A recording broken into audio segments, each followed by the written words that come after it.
My name is Skolsea. You are not here to be entertained. You are here to remember, I wear this mask, not to hide, but to breathe among the forgotten.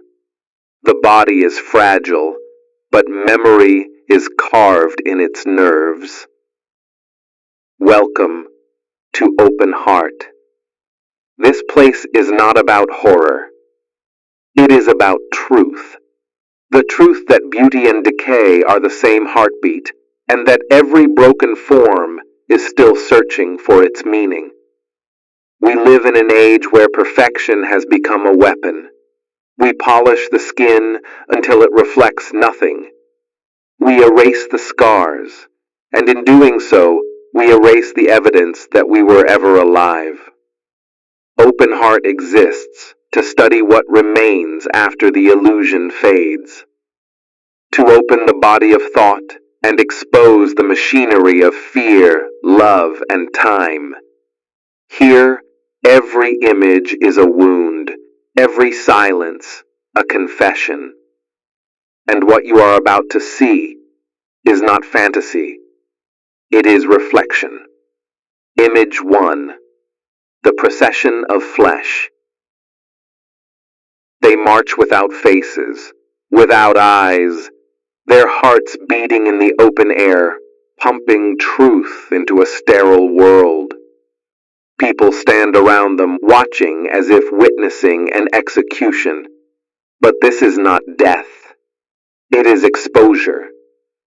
These bodies are what we would look like if we stopped pretending to be whole. Every muscle remembers something we tried to forget: pain, hunger, fear, and desire. Once the human body was sacred. Now it walks like an exhibit paraded through a civilization that has forgotten its own anatomy. Look at them. They are not monsters. They are mirrors. And every heartbeat you hear is your own, echoing through corridors of synthetic light. When society strips away identity, we become anatomy again. Raw, vulnerable, and unbearably honest. This is not horror. This is truth without skin. Image 2. The Desert of Hands. A woman kneels among the dead remains of humanity. A sea of hands reaching, begging, frozen in eternal thirst. She gathers water from a small pool, dark, almost alive. Every drop she touches remembers a name, a story, a scream. This is the consequence of silence, a civilization that traded empathy for efficiency.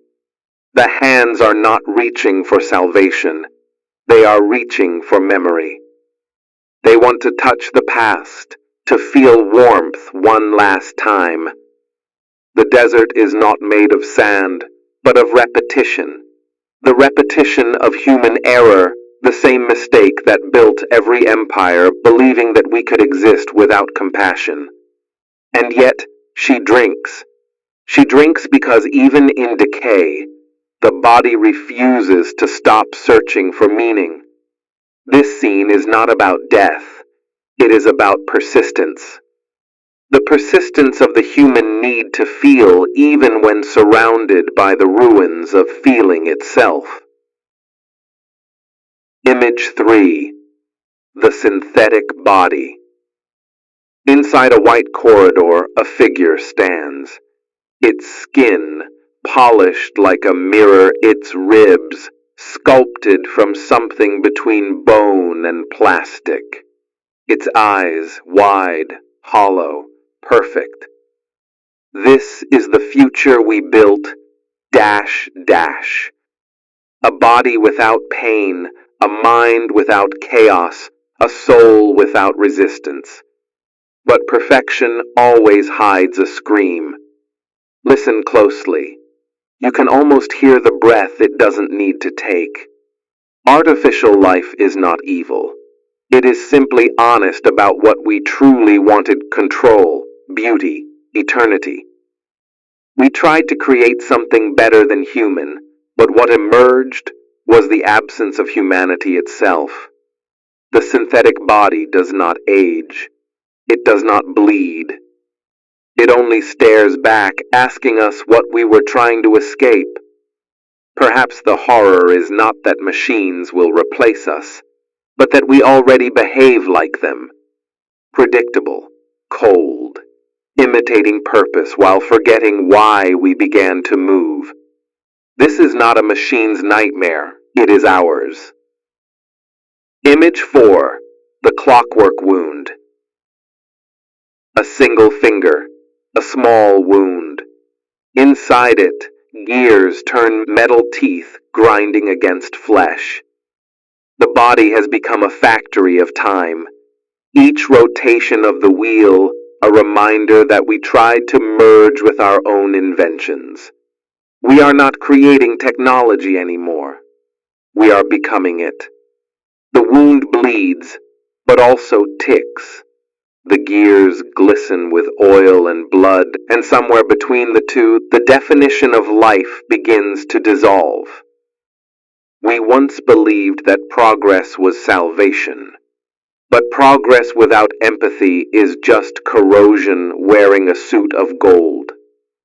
This image is not violent, it is precise. It shows that even the smallest wound can reveal the machinery beneath our illusions. If you stare too long, you will feel the rhythm inside your own veins. The same mechanical heartbeat that keeps the digital world alive.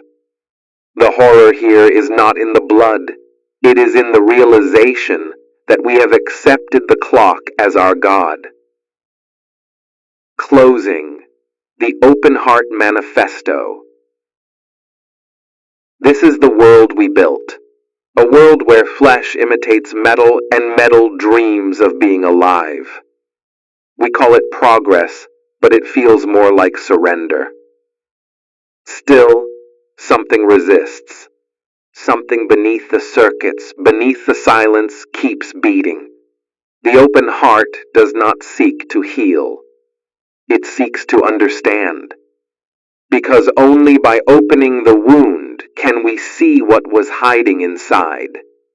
If beauty is the lie we tell ourselves to endure, then horror is the truth we spend a lifetime avoiding. You have looked at the body, you have looked at the desert, you have looked at the machine. You have looked at yourself, and now you know. The open heart was never mine, it was always yours.